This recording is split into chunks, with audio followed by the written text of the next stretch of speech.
Nobody has more respect for women than I do. Nobody. Hillary Clinton wants to abolish it, believe me. She wants to abolish our Second Amendment. I think they didn't deny it. I don't think anybody denied it. Other presidents did not call. They'd write letters, and some presidents didn't do anything. Many people have come out and said I'm right. You really do have to ask yourself, where does it stop? Hello and welcome to Fallacious Trump, the podcast where we use the insane ramblings of a slurring warmonger to explain logical fallacies. I'm your host, Jim. And I'm your other host, Mark. A logical fallacy is an error in reasoning that results in bad or invalid arguments. The logical fallacy we're looking at this week is the Texas Sharpshooter fallacy, also known as the clustering illusion. So the Texas Sharpshooter is one of those fallacies that has a little kind of story attached to the name. Mm-hmm. And this one is of a person who is not a sharpshooter. They are inexperienced with a gun and they just fire lots of shots at the side of a barn. And inevitably, there are areas where there are more holes than others. And that is where they then go and draw the target around and pretend that that's what they were going for. Right. So. Consequently, this fallacy is about, and actually kind of a number of different things. One of them is taking credit for something after the fact that you didn't predict or couldn't have predicted in advance. But mostly it's about clustering. It's about finding, in a large amount of data, finding the bits that work for you, finding the bits that tell the story you want to tell, and drawing your target around there and saying, look, see, that proves my point.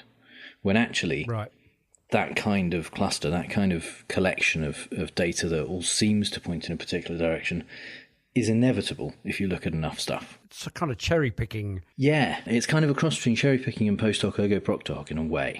Yeah. There's definite elements of both, and you'll see in the examples that we choose, it is that there's definite elements of both of those. And our first example, in fact, is from Trump talking about job numbers. A couple of things happened this morning. 227,000 jobs.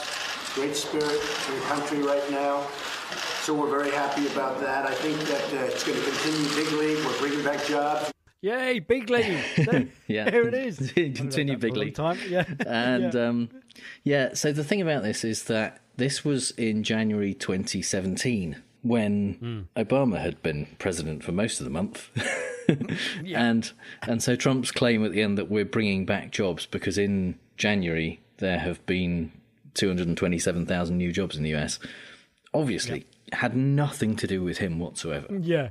Even if he had put anything in place in his first few days that had a potential to have an impact on jobs, it wouldn't have had time to actually do anything.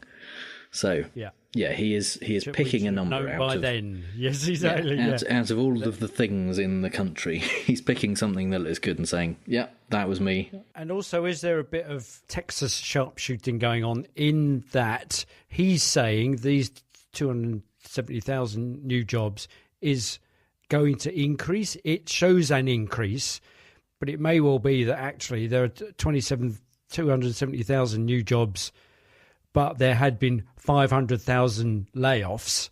Then it's not a good spirit in the country. It's not an increase that it's going to continue bigly, because he's just picking that number and then telling us that means an increase.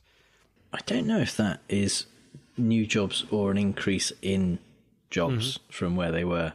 But one thing is certain, that 227,000 new jobs in January, he's saying, is a really good thing and obviously signs of growth. Yeah. When Obama had 250-something thousand new jobs in a month, a few months previously, Trump was saying how terrible that was and how it was not nearly enough compared to what the US needed to continue to grow. So, he's definitely kind of cherry-picking the bit. Well, he's not even cherry-picking, he's just being hypocritical. Yeah. He's just saying that this is a good thing now and it wasn't a good thing before. So, So our second example from Trump is actually from when he spoke at the UN General Assembly. This was his second time there, and he announced that in his first 2 years of presidency, they had achieved more than any other presidency in the past, and the entire UN laughed at him. And because it's obviously not true. And he was asked about that after the fact by a reporter, and he said this. Oh, it was great. Well, that was meant to get some laugh. I thought it was great. So I don't know if you can quite hear that, but he said that was meant to get a laugh. Nice. Which is a really weird thing to say, apart from anything else. Yeah. It's a weird claim that when you claimed you'd done good things, you were trying to make people laugh. Yeah. But it's also betrayed by the fact that immediately as people laughed, he said, well, I wasn't expecting that response. Yeah. So, yeah. So he's definitely moved the target around, doesn't he, to fit? Yeah. But in saying, oh yeah, I meant to get a laugh. Basically, he is saying, yes, I totally intended to do that. That is, whatever happened. In the process of me kind of going through life, it was intentional. I didn't make any mistakes. I didn't kind of fire off target at any point.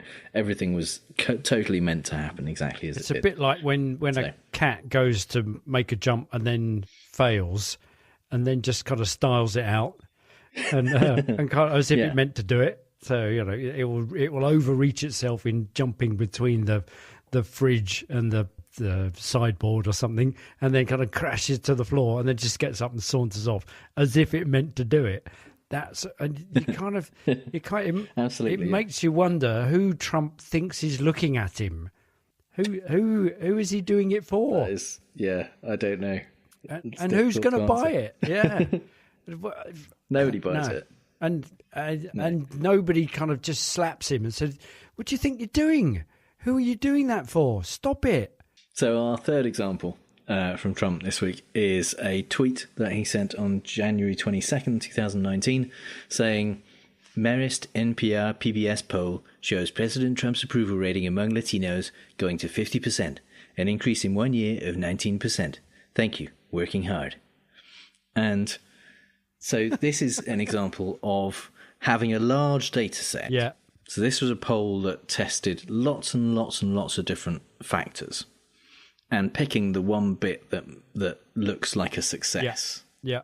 Because actually, yes, that in fact that wasn't true what he said, but it wasn't true, not in his favour for once. He actually got it wrong. It was an increase in 1 month of 19%, which could be, according to some polling organisations, Latino populations are notoriously difficult to poll, and their numbers go up and down more volatilely than certain other demographics. So it was a kind of a moment when it was momentarily up at that point. But that poll also showed things like his overall job performance rating going down to 39% from 42%, which it happened the previous month, and him losing approval from suburban men, evangelicals, and actually Republicans as a whole. 57% of the country at that point saying they will definitely vote against him in 2020. Wow. Yeah. Just only 76% of Trump supporters saying they'll definitely vote for him. So only 3/4 of the people who, rabidly support him saying, we'll definitely go and vote for him.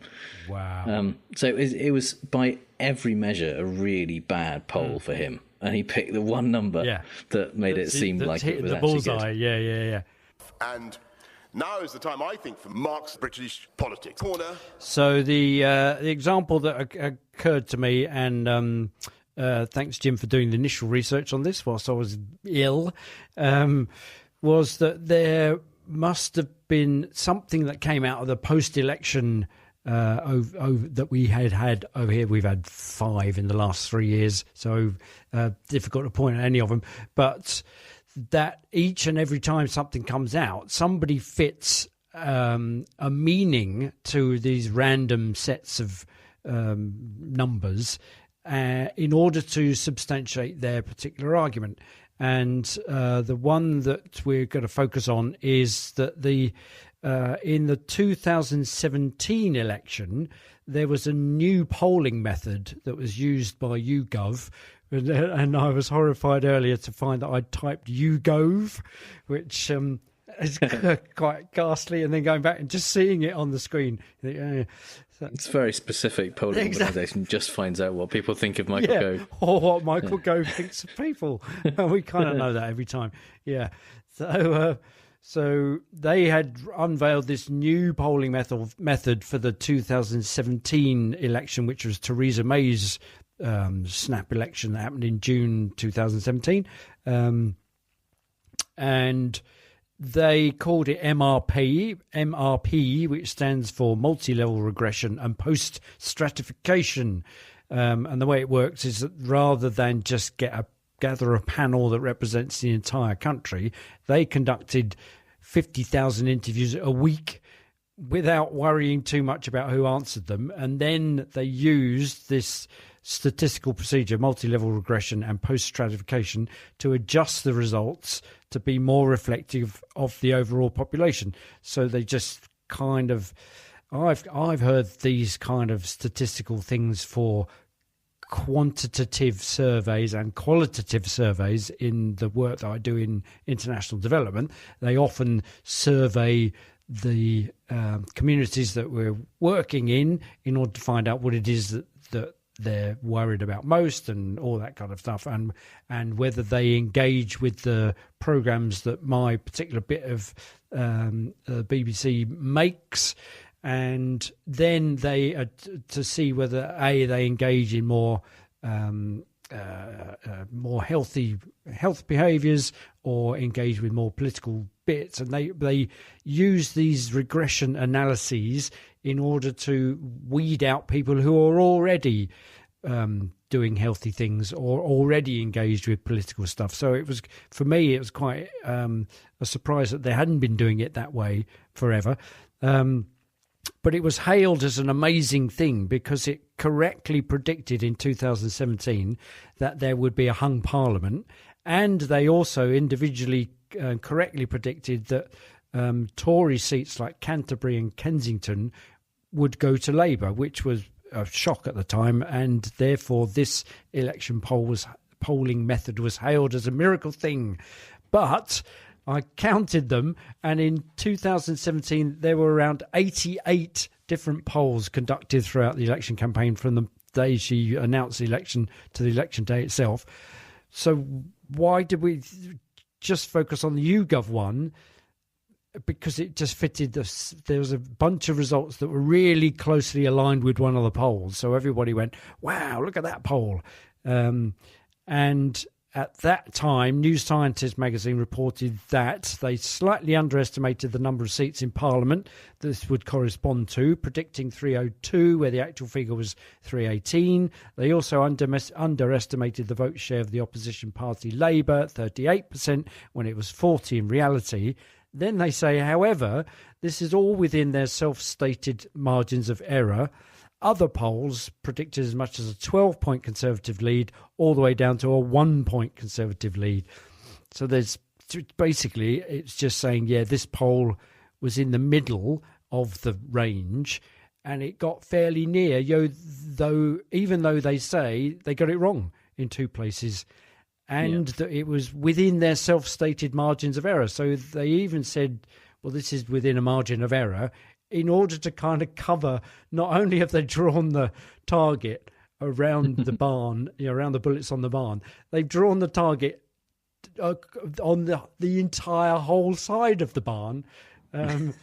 Yeah, I mean, the key there really is whether those margins of error were stated before the election. Yeah.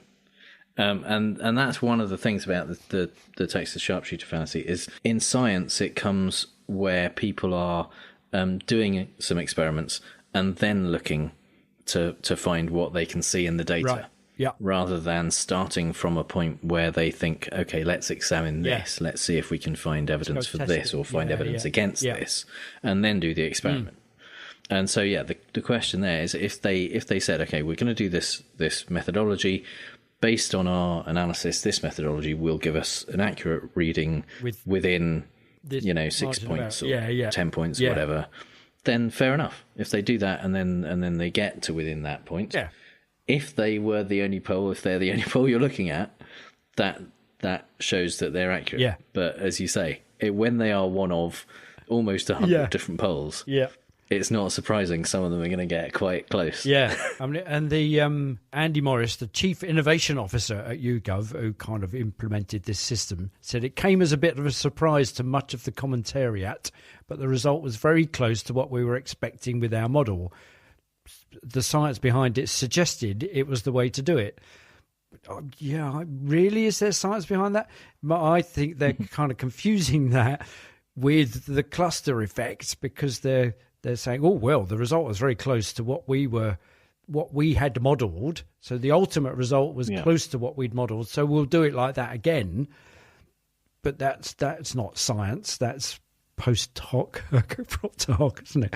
Well, yeah, I mean, that is why in science you need to replicate. You need to do your studies more than once and see if, or need other people to do your studies using the same methodology and see if they get the same results. Because if you have 100 people all doing something a bit different and one of them gets close, afterwards they can say, yeah, I knew it would be good.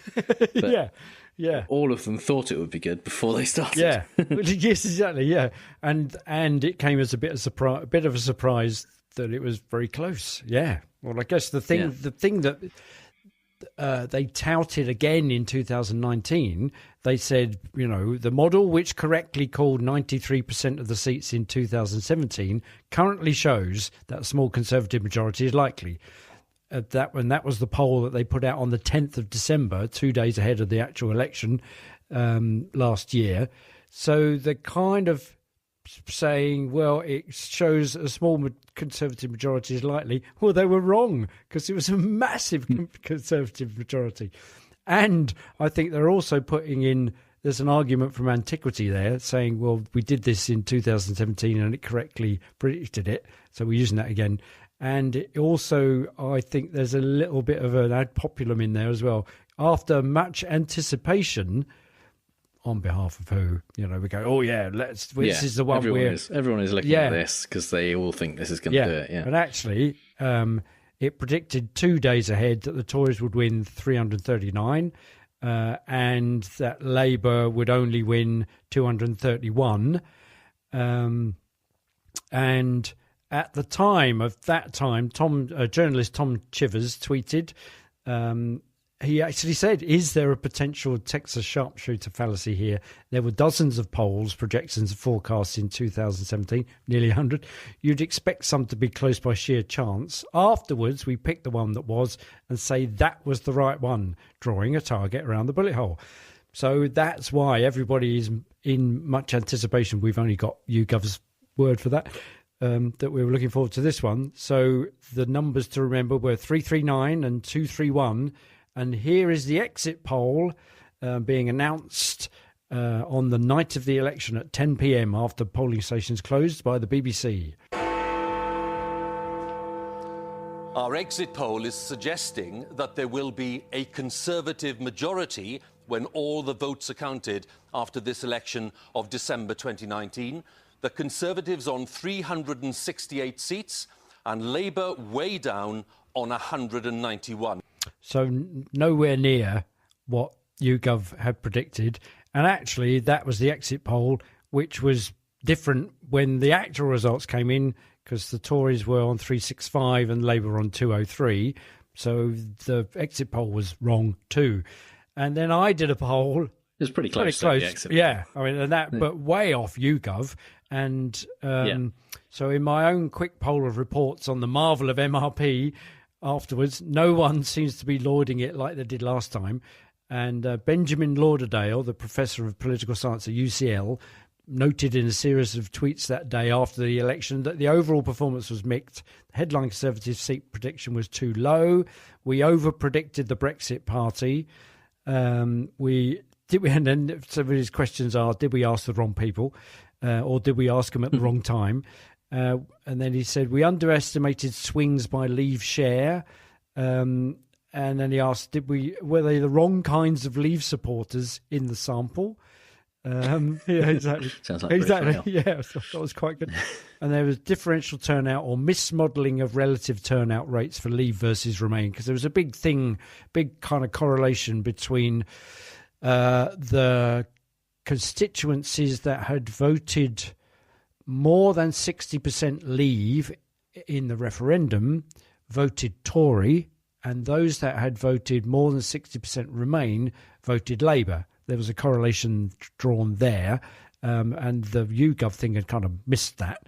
So Benjamin Lauderdale says he will be returning to this in the new year once sufficient data has been collected on reported votes to properly assess the details of any late swings. So to kind of work out where that bit in between the 2 days of their poll that they published, so it must have been from data that they had up to that day, so it could well be 3 days late, 3 days out of, a day out of date when they published it, and then they've got 2 more days to go to the election, so there will be a massive set of late swings in there possibly, or they got it completely wrong. It seems quite unlikely, doesn't it? I mean, the main thing I remember from the last couple of days of election campaigning was Boris Johnson hiding in a fridge to avoid an interview with Good Morning Britain.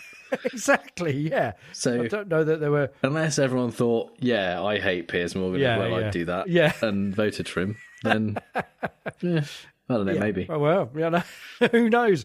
Yeah, which I think leads you to think that actually you can't poll this stuff. Yeah, but the other thing that I kind of realised is I'd be quite excited to read that report. And then it did occur to me, the stuff we read and the stuff we get excited about. So Britpoll example number 2, just a quick one, which is another one that Jim found for me. Thank you very much. This is from New Financial Magazine dated September 2017. So this is post Theresa May's hung Parliament. And it says... another week, another set of numbers that send completely contradictory messages about the impact of Brexit on the City of London. This week, the recruitment firm Robert Walters said that the city had shrugged off concerns over Brexit and that hiring had surged 37% in July compared to last year. Meanwhile, a rival firm, Morgan McKinley, published its own research saying recruitment had dropped by 11% over the same period and that the city was hemorrhaging talent as a result of Brexit. So they got their own individual bits of survey and then they'd extrapolated to say what the city was doing. So it's both at the same time, it shrugged off concerns and yet is hemorrhaging talent as a result of Brexit. Yeah, essentially both those companies are looking at the exact same data. There is a real number of how many jobs are being recruited in the city and how many people are leaving. Yeah. They've both looked at that data and picked some numbers that show what they want it to show. Yeah. That to me, says exactly that the target is drawn wherever the drawer wants to draw it to record the particular hits according to their own viewpoint. So, very much kind of cherry picking kind of way of doing it. So the thing to do is to not look at the data, but to look who's picking it. Or look at the data too and get some context. Yeah. Here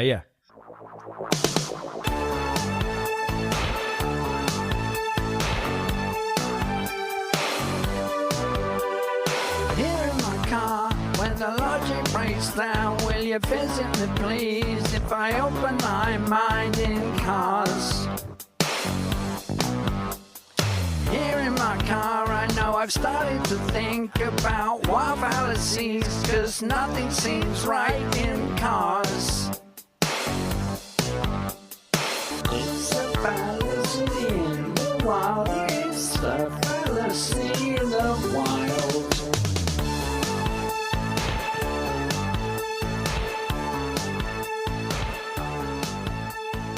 There we go, Gary Newman there. With by anything in cars. particular? There? Yeah, exactly. Yeah. Well, as I was sitting waiting for the breakdown truck after I got sideswiped on Friday, I was thinking, I should do one about cars, and then that popped into my head. And also, I realised on listening to it, doesn't have a chorus. All that time, you'll just keep going. You get a verse, and then you get twiddly bits on the synthesizers. So in the Fallacy in the Wild, we like to talk about the fallacy of the week from a non-political perspective, and this week our first example is from the excellent math-based FBI drama Numb3rs. And in this particular episode, there has been a sinkhole opened up at a local school, and there's some suggestion that it's the poor material that has been used to create the playground that has caused this issue, and the FBI are looking into it, and Charlie is helping them. Okay, I have 2 cases of leukemia at the school now, and 3 cases in children who attended in the past. Charlie, what are the odds of this many cancers in a small school? You're talking about cancer clusters. Statistically rare. More likely, this is a case of Texas Sharpshooter. I'd say there's a guy who's never held a gun before, and he aims at the side of a barn and he shoots. And when he's done, he draws a circle around the closest shots, ignores the others, and he declares himself A Texas Sharpshooter. Right, and cancer clusters are just like that. People overinterpret the evidence. Here we go. So, for anyone who hasn't seen this series, there's a group of FBI agents, and the brother of the head of the department is a maths professor.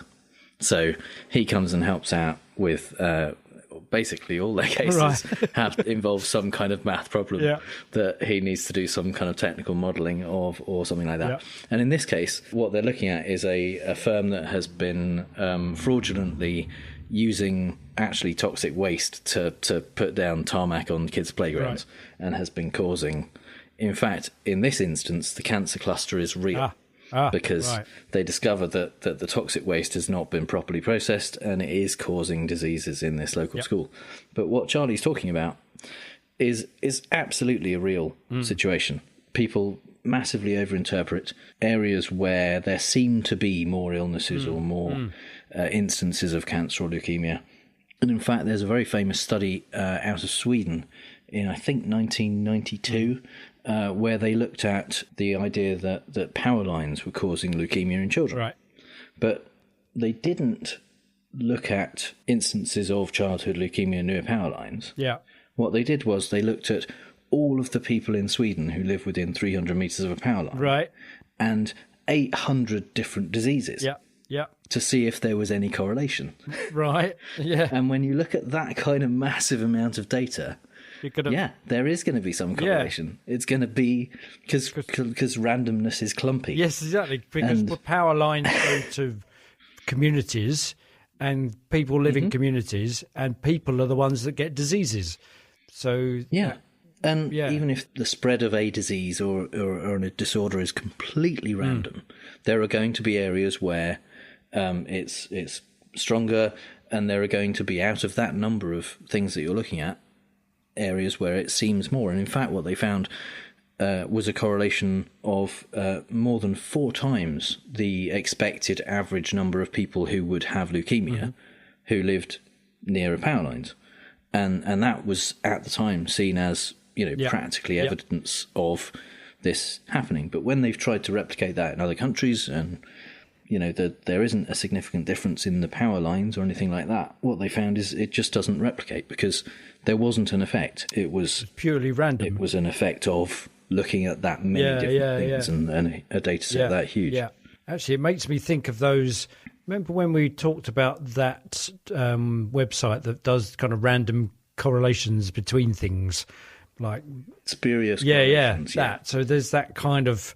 It's almost an application of that, isn't it? You've got 2 random things that you're shoving together, and then because we're meaning-making machines, we make the deaths by shark correlate with Matthew McConaughey film releases because the curve goes up at the same time. Yeah, absolutely. That website totally relies on Texas Sharpshooter because what they're doing is comparing loads of different kinds of data. Yeah. Data of film releases and accidents and different ways that people have died and the price of mayonnaise in Maryland and all kinds of different things. And eventually they find stuff that correlates. And it doesn't mean they have any relationship whatsoever. They just look the same. It would be weird if you looked at that much stuff, you didn't get 2 things that seemed to go in the same direction at the same time. So our second example in this Fallacy in the Wild this week is from Derren Brown, and this is from a special that he did called The System. The main point of this particular special was a horse racing system that he had come up with, where a woman thought that she was getting repeated good tips on horse races. And what they actually did was create different tips for 7,767 people, or 76 people, I think, on a 6-horse race, and then gradually narrowed them down as they got, inevitably, 1 in 6 of those people got a correct tip for the first race, because they gave each of the groups a different tip, and then they split them up into a group of 6 and gave them another tip. And by the end, they had someone who had been given 5 tips in a row on 6-horse races that had all been correct. Yeah. And it wasn't because they knew what they were doing. It was because inevitably someone is going to have the right answer if you just keep doing it that way. So, but this particular clip is from a method that he used to kind of demonstrate the inevitability of certain things happening. And what he did was he said, I will flip this coin, and it's a fair coin, heads on one side, tails on the other. I will flip it 10 times in a row and get 10 heads in a row. And he had a camera on a bowl that he was flipping it into. The cameras didn't cut away, and he did it. And at the time, at the beginning of the episode, you're looking at it and thinking, well, how can he do that? It's obviously a trick. Yeah. But it wasn't a trick. He really did it. And then later on in the episode, he explained how he did it. What you saw was the final minute of what was an excruciatingly long day. We filmed for over 9 hours until eventually a clear run of heads appeared. 9 heads. Last one. The impossible became inevitable. 10 heads in a row. Thank you very much indeed. So that's the thing. It's incredibly unlikely to get 10 heads in a row until you do it a lot. Yeah. And then it's definitely going to happen. Yeah. And it's interesting that he said at the final minute of filming, well, it's only the final minute because they've stopped after that. Then they stop. Exactly. Yeah. There's also there's YouTube clips of that kind of arrangement in a triangle of wine glasses, and then somebody bouncing ping pong balls into the wine glasses. So the camera is this side, and there's one where there's like 18 glasses or whatever. And there's a guy, and he gets to the 17th one, and he's going, and he bounces it, and then the last one just hits the rim and goes off, and he just goes, oh no! But you're there all the way along, and actually there's something more accessible about the fact that it's failed rather than if they all went in. It's like those ones where people have got their backs turned and they just fling the thing over their head and it goes through the basket, and that you see on those compilations of, like a boss videos, and you think, well, how many times did they do it when it didn't go in, and they just submit the one where it does go in, and that that's the system that we're outside of that. There's the Texas Sharpshooter going on right there, isn't it? You only submit the one where you hit. And yeah, if Derren had written down all of the heads and tails that he'd got on that day, basically, what he did was he wrote a long string of H's and T's, and then when there was 10 H's in a row, he drew a circle around them. That's what he did. They edited that bit and showed that bit on TV. And it's picking the bit where it goes right and claiming that was what you meant to do the whole time. So. And that's the marvel of telly, and he's very good at subverting that, because you watch it and he sets you up and says, I'm going to flip 10 heads in a row, and then he says, and here, and he shows you, we're not going to cut, here's the 2 cameras, you'll see it all in one shot, and you think, oh blimey, he's done it, and how has he possibly done it? Well, they just filmed it until he did it and then showed us that bit. So the edit was either end of the wasn't the bit in the middle. So it also occurred to me, since I got sideswiped on Friday, the meaning-making machine thing and how that works, and this will kind of lead through into possibly how a creationist views evolution as well. So bear with me. So in my crash, so given that in the UK there are 38.4 million cars on the road, what are the chances of one colliding with mine? And I figured, well, because there's 2 vehicles out of the total, are the chances therefore halved? So is it 19.4 million to 1? Or is it because each and every car could possibly hit each and every other car? Is it 38.4 million factorial, which is an enormous number, because 1 million factorial has 5.5 billion figures in it. And given that the number of atoms in the known universe is a number which only has 82 figures in it, that's hugely improbable. So, given that there's this enormous thing of millions and billions upon billions to one that I could be hit by this other car, you can see how it would possibly lead to seeking an explanation as to why me. You think it is so improbable that the fact that it happened, it must be a conspiracy.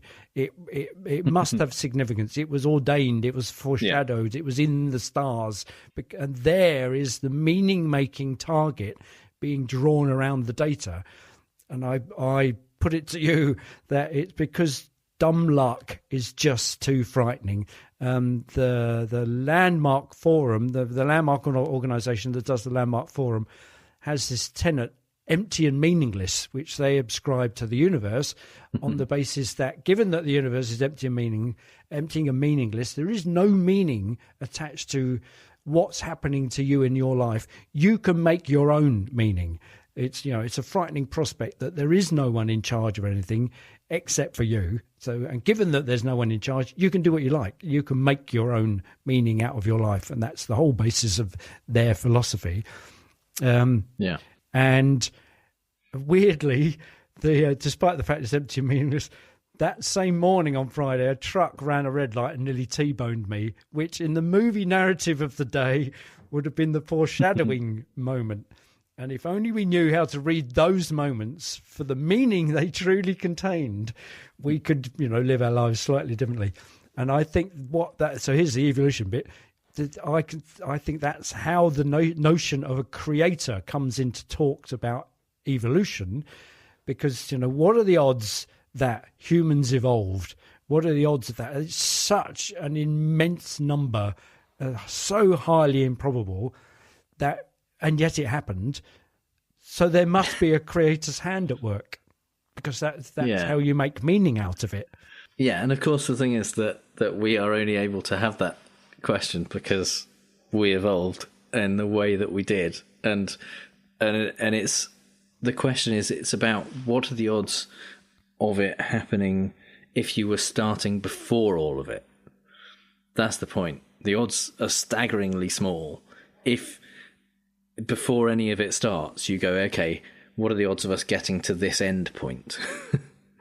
The odds of us getting to this end point from where we are now are 1 in 1 because it happened. And there were loads of other possible endpoints that equally we would be saying, well, what are the chances of that?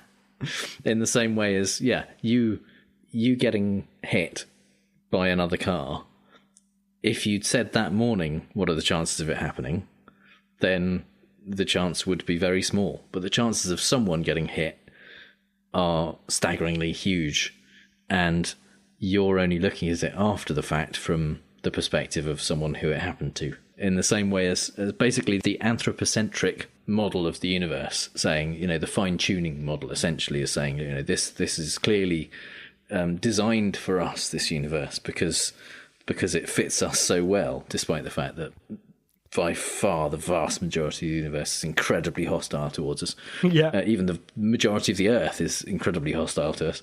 But it's like Douglas Adams' Puddle.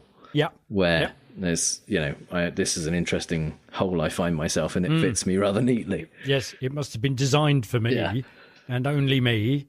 Exactly. And I'm perfectly suited to be in it. But it's got to have been made purely for my existence. Yes.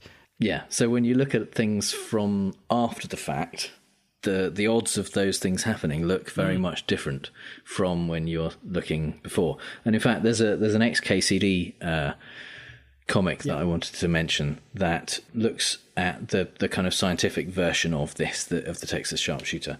And it starts with someone asking scientists to investigate whether jelly beans cause acne. Right. Yeah. And so the scientists look into it and say, no, with a P of greater than 0.05, we have found that there is no link between jelly beans and acne. Yeah. And then they say, okay, well, I've heard that it's only a certain colour. So then they test all of the colours, and there's more than 20 different colours. And the thing about the p-value that scientists generally use to look at significance is, although it's not exactly this, it's close to it. There's a 5% chance or lower that the results you get are due to coincidence. And if you look at more than 20 things and look for the same result, by chance, 5% of the time, one of those is going to give you the result that you're looking for. If the chances of it happening by chance are 1/20th, 5%.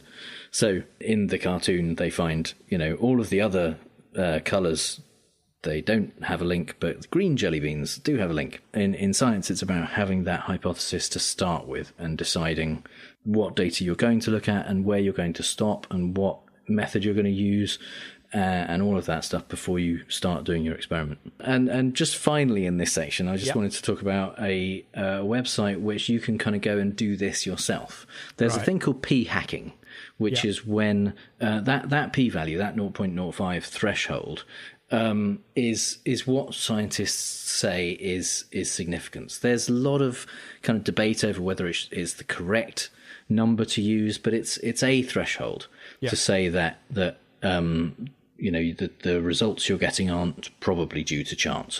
There's a low likelihood that actually the results you're getting are due to chance. Right. But with p-hacking, what some scientists do, some of the less scrupulous scientists, is they don't do that whole thing where they set up the experiment in advance and decide exactly when they're going to stop and what they're going to look at. Yeah. They will kind of monitor the results as they go. And when the results get to a level where the p-value is lower than 0.05, then they stop and say, we've achieved it. We found significance. When in fact, if they'd continued with their experiment, they may not do. Yeah.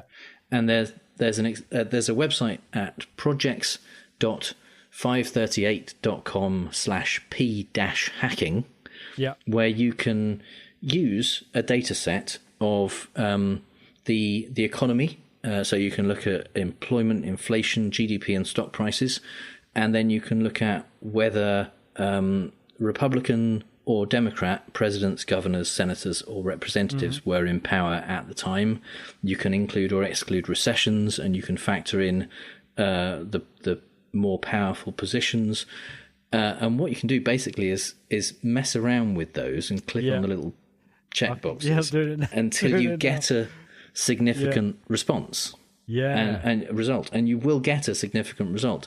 And it doesn't mean anything. It doesn't mean that, when there's a Republican president. So I've just literally clicking around, done one now. If you look at employment and stock prices and Republican presidents, you find that there is a significant negative result that Republican presidents have on the economy. Maybe that's true, but you can't base it just on this, because what they've done is taken a huge data set and just messed around with the numbers until they find something that fits that criteria of being lower than 0.05 significant. So yes, because what I did with that one, immediately I kind of did it with the Republicans, and then I switched to the Democrats, and then all of them came up publishable and green, and I thought, instantly my cognitive bias was satisfied, and then I kept clicking until I found one and went, well, there you go. You can't publish that data because it's wrong. Yeah, it's wrong. It's not wrong. It has no meaning. It's just below the threshold you would want to publish. That's it. This is Derren Brown's flipping the coin in action, isn't it? So you just keep. He's not going to publish it until he's flipped 10 in a row. So you just keep tweaking the inputs until you get one that is publishable, and then you stop. And it's a really good example of how people can manipulate figures using large data sets to show what they want to show. And it doesn't necessarily mean it, although if you don't have the context, it looks like that thing has essentially been proved. So we're gonna play fake news, folks. I love the game. It's a great game. I understand the game as well as anybody. Yes, it's time for Fake News, the game where I read out 3 Trump quotes, 2 of which are real and 1 I made up, and Mark has to figure out which one is fake news. And I realised that actually in the playing of this game, there are moments, if you look at the overall, the distribution of when I win, those ones are clearly displaying the moments when the questions are a lot easier. So there's There's I think clustering going on. There are bits where you got 3 or 4 right in a row, I think. Exactly. So, yeah. So there's got to be that. Those sections.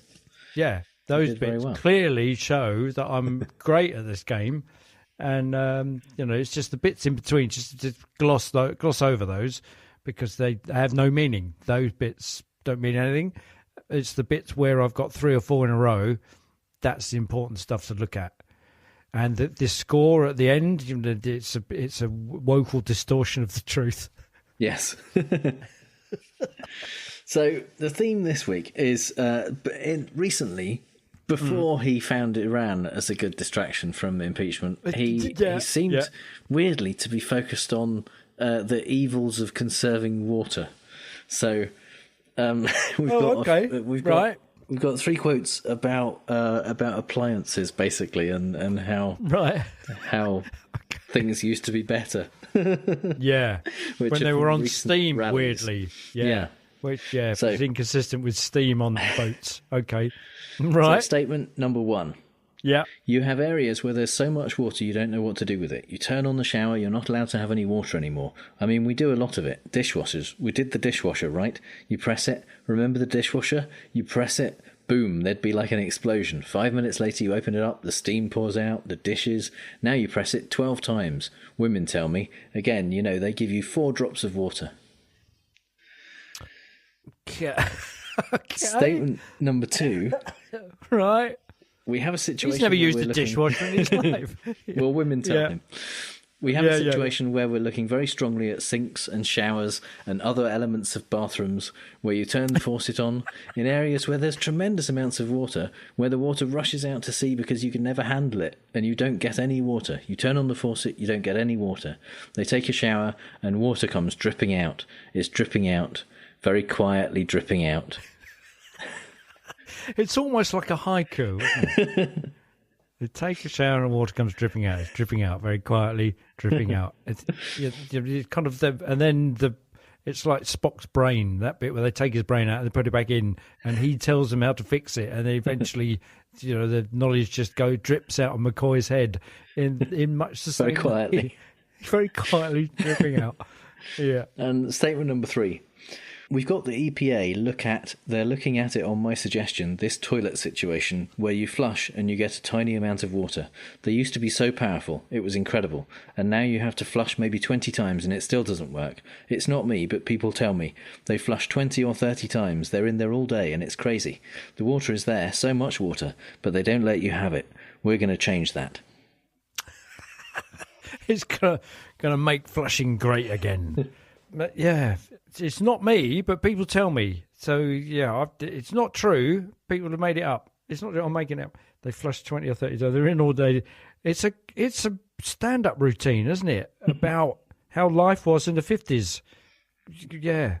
Remember those machines? They were huge. And they put them on a turntable, and we all looked at them.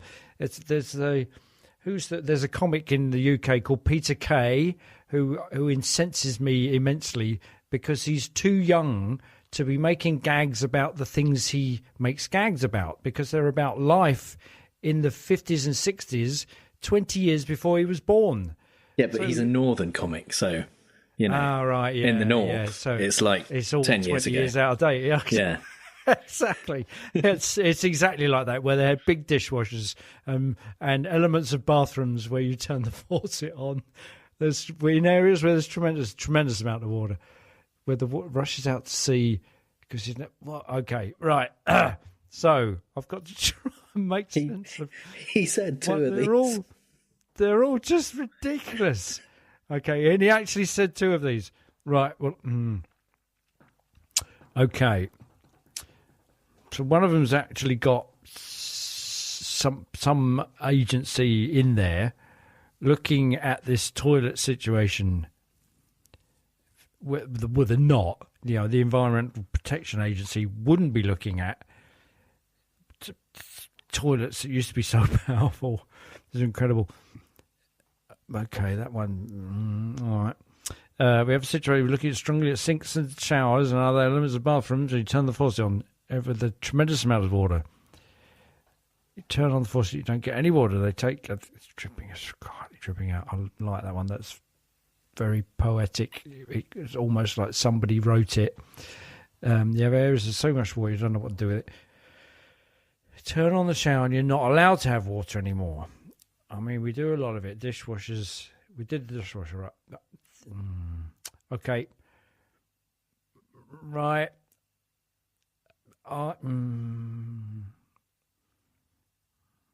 Okay, I think the number 2 is the one you made up. Okay, the dripping out, very quietly dripping out. Yeah, okay. Because the other ones have kind of got appeals to crowds. Of the other two, which do you think you're more confident about? I think I'm more confident about the EPA. Number 3. So number 3 is fake news. Whoa. Nice work. That's the one. Wow. That is so good. Because it's got that mid-sentence bit when he goes, we've got the EPA look at. They're looking at it on my suggestion. That is so good. They used to be so powerful. I can see where you got that from the other two now. It was incredible. Now you have to flush through it. That is very good. He has talked about flushing lots of times. I doubled it. He said 10 to 15 times. Right. He hasn't talked about them. I don't think he's talked about the EPA looking at it. And the fact that they're in there all day. That's just all. That's all made great. Up. So yeah, no, it's really God damn you! That's excellent. Yeah, which means he did say number 1. Oh my God! Oh no! There's so much water you don't know what to do with it. You turn on the shower, you're not allowed to have any water anymore. I mean, we do a lot of it. Dishwashers. We did the dishwasher, right? You press it. Remember the dishwasher? You'd press it, boom, there'd be like an explosion. 5 minutes later, you open it up, the steam pours out, the dishes. Now you press it 12 times. Women tell me, again, they give you 4 drops of water. Remember the dishwasher? Yeah, you press it, it goes boom, there'd be like an explosion. What is he talking about? Why? Why is he talking about this? Is it true that you only get 4 drops? It's just huge amounts of hyperbole, huge. And I mean, but why? It's an electronic switch. Why would you need to press it 12 times, even if they did restrict the water that much? Why would you need to turn the dishwasher on 12 times? He's never used the dishwasher, has he? No. He thinks it's like a pump. Yeah. Yeah, and he hasn't ever used the dishwasher because you don't open it 5 minutes later. You would have to have an explosion. You'd have to have some massive steam thing. That's what he's seen it in a documentary. Yeah. No, he's seen it in Ratatouille, that movie where they put the rats through the thing and they steam clean them with the kind of big dishes. Yeah, the everything. You press it, the rats. Now you press it 12. Women tell me. Again, they give you 4 drops. It's just this man is in charge of the country. Yeah, and and he said number 2. No, with the haiku at the end. No, we have a situation where we're looking very strongly at sinks and showers and other elements of bathrooms where you turn the faucet on in areas where there's tremendous amounts of water, where the water rushes out to sea because you could never handle it, and you don't get any water. You turn on the faucet, you don't get any water. They take a shower and water comes dripping out, just dripping out, very quietly dripping out. Oh, that is lovely, isn't it? It just kind of trails off. Out. It's dripping out, very quietly dripping. It sounds like William Shatner, doesn't it? It's dripping out, very quietly dripping. Where are there areas where there's so much water that it rushes out to sea because you could never handle it? In Something Mind, what's that Jim Carrey Eternal movie? Sunshine in the Spotless Mind. Where the sea is in the bathroom or is in the house. That's the only place. That's it. He's seen a bunch of movies that contain water. And that's Big water, I'm surprised he ocean didn't. water. Big water, ocean water. I'm surprised he didn't say, we had the dishwasher, we had boats, we did boats. There was like a huge mechanical shark, and you had to press it not once but 12 times before it would eat the boat. Yeah, that's just. I love that when he's trying to list things. We're looking for nobody looks very strongly at things. Nobody. That's not an adverb that you use to describe looking. And then he lists sinks and showers and other elements of bathrooms where you turn the faucet on. Well, apart from bidets, maybe sinks and showers. What else is there that you turn the faucet on? And it's dripping out very quietly, dripping out. Yeah, that's hilarious. So lovely set. Damn, I lost. Yes, I'm afraid you did lose, which puts you at now 15 out of 40, which is 37.5%. There you are. See, so still above chance. That was You see, I was just that's the bit I'm gonna get. I'm way above chance in a YouGov poll. That will be a significant result.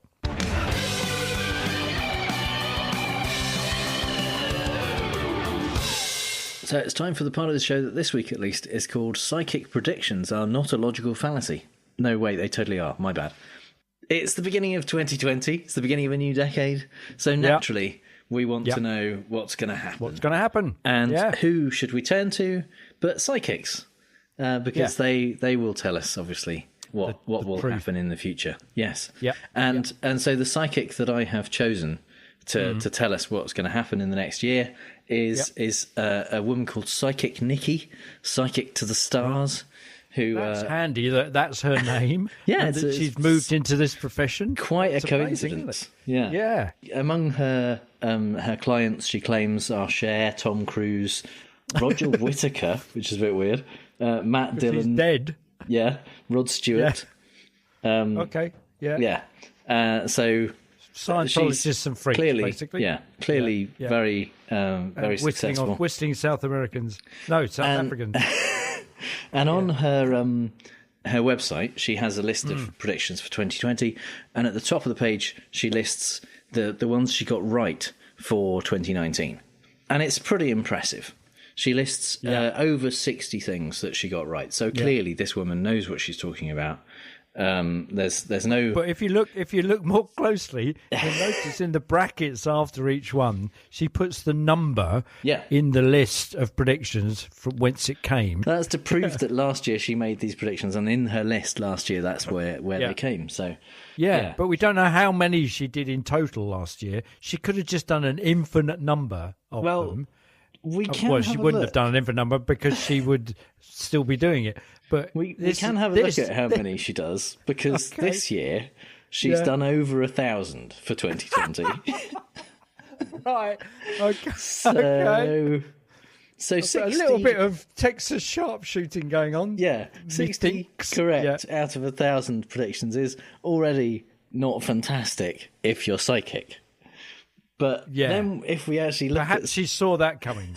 If we look at what some of the ones that she's claiming she got right were, then we see that actually sometimes things come up twice. Such as Duke of Edinburgh has to watch health, number 12 in Royals predictions. Also, in world predictions, Duke of Edinburgh Prince Philip has to watch his health, number 367. So she predicted that twice last year, and it came right both times. That the 94-year-old Duke of Edinburgh might have some health issues. That was something she predicted. Palpatine, I mean, nobody to his friends. Nobody could have known that was going to happen. That is obviously proof that she is psychic. And a lot of the other one I like is earthquake in San Francisco. Yep, I mean that never happens, does it? No. Yeah. Is it near San Andreas in particular? She does, and also next to that, earthquake in LA. Absolutely. Also pretty near San Andreas, isn't it? Yeah, she does predict a lot of earthquakes on fault lines. That's interesting. Oh, okay, and a lot of also just things like protests and riots worldwide. Generally, okay. But then if you actually look at it, some of these things are things like a large earthquake in Anchorage, Alaska. Now, I don't know, maybe I don't pay enough attention to Anchorage, Alaska news to know whether it happened in 2019. I've got it on I'm my assuming feed on my phone. the fact that Nikki has got this in her list. I mean, I assume that means it definitely happened. Came true in 2019. Like one of the other things on her list, Vesuvius erupting, which she claims was a correct prediction from 2019. Definitely didn't happen. Did not erupt in 2019. So no, nor did it. No. So it does make me wonder whether some of the other things, like many shipwrecks found, not sure whether that happened. Like that one. Yeah, I like the one, a huge chunk of ice coming off the Antarctic shelf. Yeah, no one could have predicted that. No, or a typhoon hits Australia. Well, they happen most of the time. Yeah, during typhoon season, particularly that is known to happen. And things like a member of the Rolling Stones rushed to hospital. Yeah. Member of the septuagenarian Rolling Stones who have taken a lot of drugs in the past and spend late nights jumping about, rushed to hospital. So it seems like Nikki's predictions not only possibly haven't actually come true, the ones that she claims has come true, but several of them are either incredibly obvious, definitely going to happen, or every year, or multiple versions of the same thing happening. So it kind of does reduce her hit rate slightly. And also some of the very specific ones look like they've been filled in afterwards. Yeah. Now, interestingly, Nikki is not necessarily one of the more trusted psychics, even in the psychic community. The Psychic Guild says of Nikki that she should not be trusted. Basically, they are not in favour of her because they say although she claims to be a psychic to the stars and has listed numerous famous Hollywood actresses and actors as her clients, Nikki's website is one of the worst low budget, low quality websites you've ever seen. Shade from the Psychic Guild. It says, and if her list of clients does include Shirley MacLaine, Cher, Rod Stewart, Matt Dillon, Tom Cruise, etc., then wouldn't her budget allow for her to have a better designed website with all the required information and an easy to navigate menu? So that is the Psychic Guild doing a bit of critical thinking.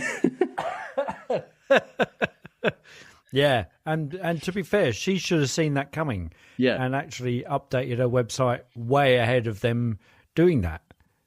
Unless her psychic powers don't, extend to the digital world.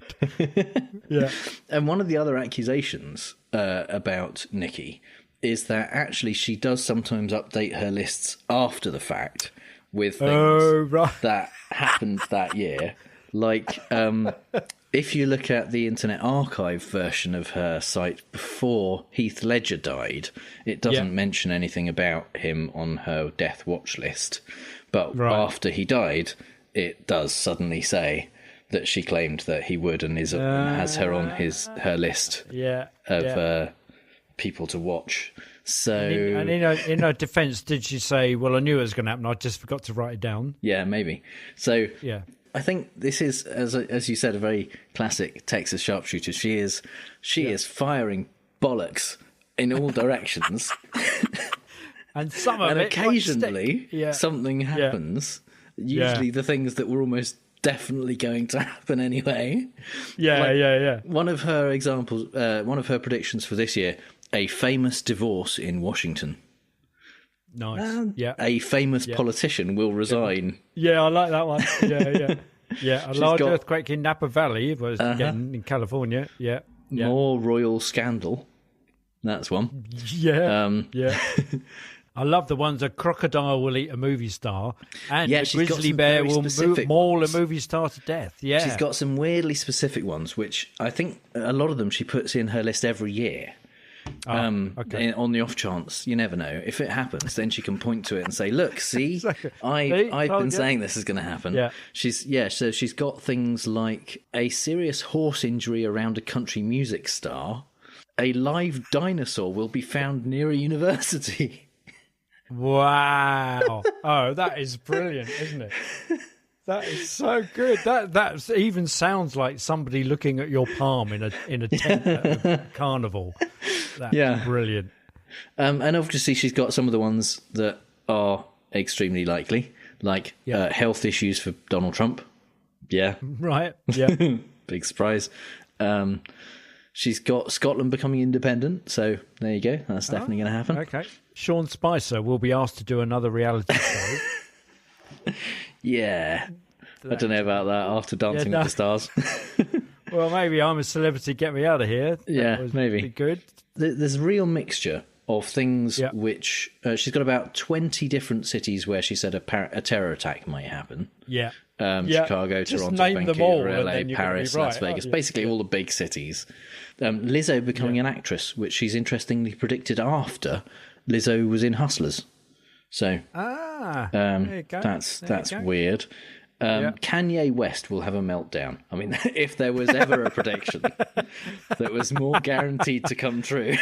That's excellent. I like the other one. A town in, where is that? A town in the Arctic will melt due to extreme heat. A town in the Arctic? No, an Arctic town melts due to extreme heat. They don't make the towns out of snow. No, there's that hotel that they make out of ice, but that's it. Yeah. And then they light fires in it. So, and then she ends the page with a section she calls Death and Health Watch, which presumably means that if they die, that's a hit, and if they have any kind of health-related issue, that's a hit. And then she's basically listed every famous person she can think of.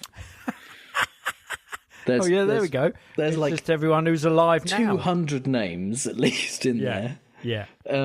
Including some, very old people, like the Duke of Edinburgh. He's in there. Betty White, Sean Connery, who a lot of these people we already know. Oh, he's also listed in a former James Bond actor will die. Yeah, that's in there too. Harry Belafonte, isn't he dead already? I think maybe. Yeah, Dick Van Dyke. He's 94. Yeah. So that. Ruth Bader Ginsburg, she's in there. Yeah. Don't die. No. So this is Psychic Nikki's. Her methodology is to fire at the side of a barn, and then the following year draw a target around the things that she can even vaguely claim or pretend happened. And finally, some things we really don't have time to talk about. You've probably heard by now, but Trump authorised the drone strike killing Iranian General Qasem Soleimani. He did this, of course, as revenge for a rocket attack by a militia linked to Iran which killed an American contractor. No, wait, it was because Soleimani was planning on blowing up a US embassy. Which one? 4 of them. Which ones? Well, we don't actually know precisely where or when the attacks were planned for, but they were imminent and definitely not made up by us just now. What's that? The Secretary of Defence, Mark Esper, has said that he wasn't shown any evidence that embassies were under threat. Well, when Trump said embassy, he meant the one that was attacked last week. No, we didn't mention the imminent threat to 4 US embassies when we briefed senators after the drone strike. Yes, the briefing that even Republican Senator Mike Lee called insulting and demeaning and probably the worst briefing he'd ever seen. No, wait a minute, all the senators in the briefing claim we didn't tell them about the imminent threat to embassies, but we totally did. Anyway, we do have evidence, it's just super secret evidence that we can't show anyone. Jesus, why don't you guys just trust us? Look, he was a bad guy. If you Democrats love terrorists so much, why don't you marry one? Okay, yes, the Wall Street Journal did report that Trump was telling his friends at Republican senators who he wants to keep sweet for the impeachment trial had been pressuring him to do something about Soleimani, but that doesn't mean he did it for personal gain. Those are all real things that happened this week.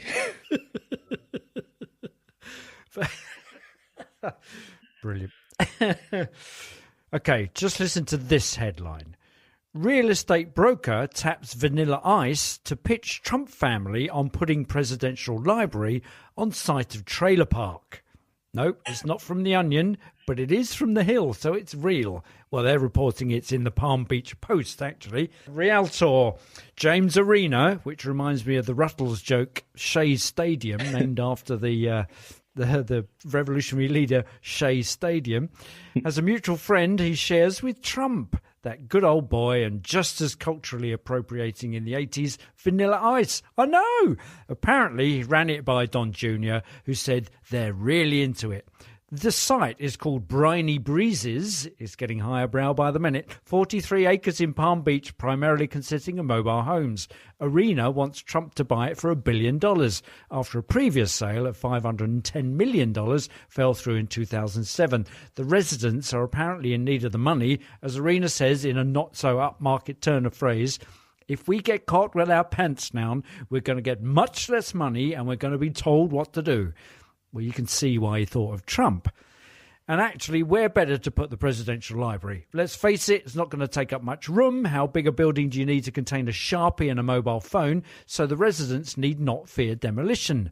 Arena adds he could even name the place Trump Town, which for us in the UK is deliciously close to Trumpton, a 1960s animated puppet show, except the puppets there don't speak Russian. The Trump Organisation did not immediately respond to a request for comment from The Hill. During the whole Iran shit show, Trump took a short break to commit war crimes on Twitter when he threatened to target 52 Iranian cultural sites with no military value. Administration officials quickly claimed that he didn't mean that, and then Trump confirmed that yes, he totally did mean that, saying to reporters, "They're allowed to kill our people, they're allowed to torture and maim our people, they're allowed to use roadside bombs and blow up our people, and we're not allowed to touch their cultural sites. It doesn't work that way." Actually, it works exactly that fucking way, according to the 1954 Hague Convention for the Protection of Cultural Property in the Event of Armed Conflict. It's like now he's been impeached, he thinks he can just commit all the crimes. What are they going to do? Impeach him? Yeah. And didn't Kellyanne Conway say they're hiding military installations underneath cultural sites? Did she? I didn't see that. Yeah. That's amazing. Okay, all right. And it's, no more true, but quite amazing. Whilst we're on the subject of YouGov polls, a December 27, 2019 poll reveals that Germans think Trump to be a bigger threat to world peace than Kim Jong-un or Vladimir Putin. No surprise, really, if you watch biker-based films or TV series, it's always the guy prospecting to join the gang that's much more dangerous than the established gang leaders, because he's just showing off, which, as we all know, is the very worst thing your mum could accuse you of. A keen believer in polls, Trump should be gratified that he leads the fear parade, with 41% of Germans thinking Trump is the most dangerous, followed by Kim at 17%, Khomeini and Putin jointly at 8%, and Xi at 7%. Even with Khomeini and Xi being added to last year's list, Trump still comes out top. And once again, YouGov showed his expertise, because this was just before the drone strike on now not able to be added to next year's list, Qasem Soleimani, some 7 days later. I, for one, am going to stop taking the piss out of predictions from now on. Where's my Nostradamus gone? Yeah, Nostradamus is another one for Texas Sharpshooter. Exactly. He's not even alive. He wrote tons of quatrains. So much. And now people look at individual ones and go, well, if I can just kind of twist this to mean something that is quite similar to something, I'll just draw a circle around that.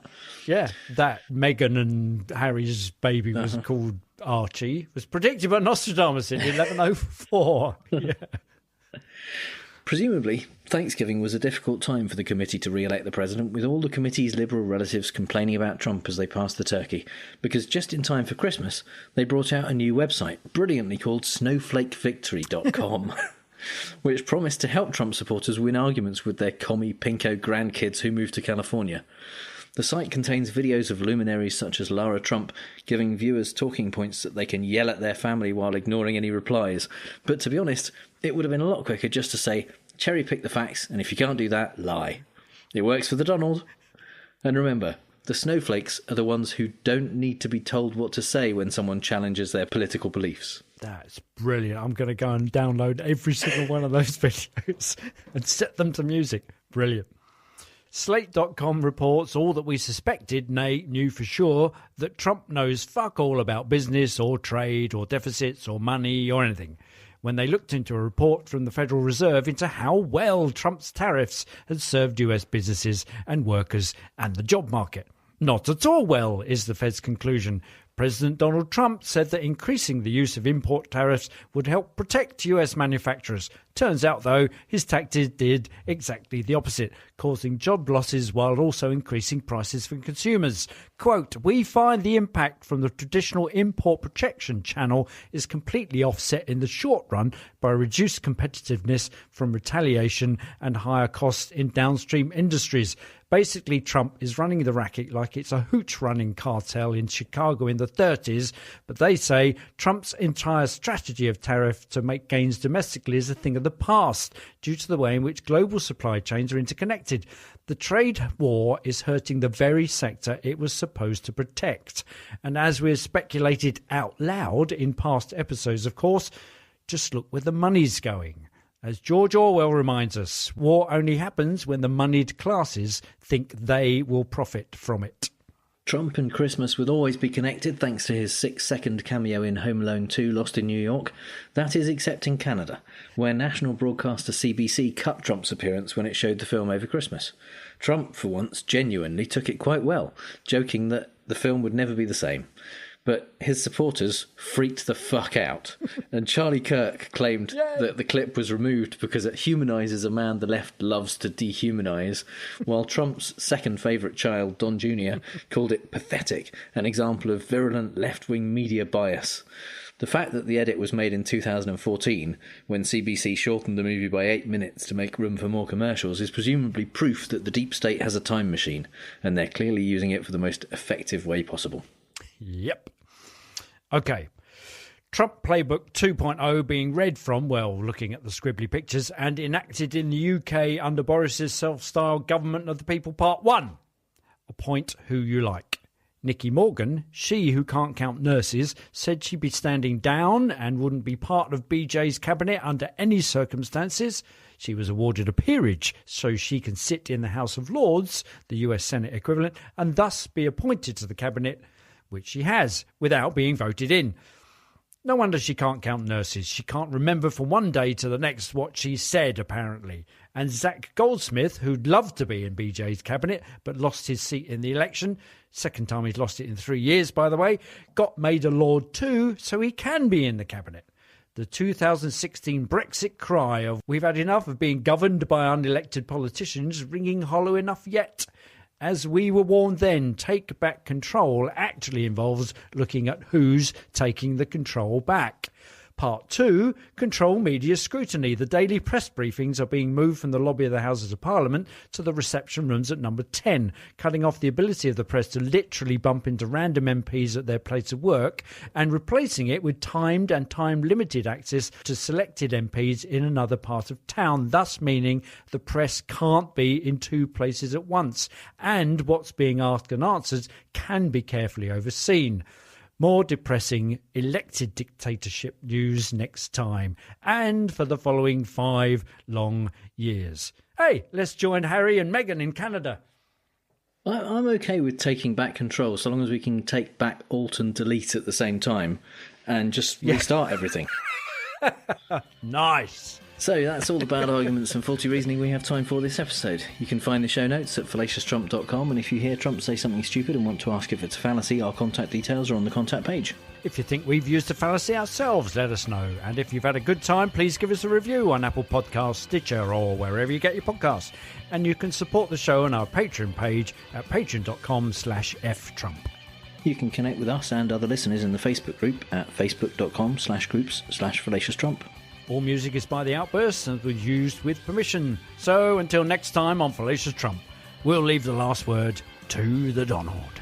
That's right, go home to mommy. Bye. Bye. Angel Reese y McDonald's tienen la clave para un post-game meal de campeones. Una QPC con salsa barbecue y tocino, papitas y un refresco. Los pros le llaman el Angel Reese Special. Llévate el Angel Reese Special solo en McDonald's. En McDonald's participantes por tiempo limitado.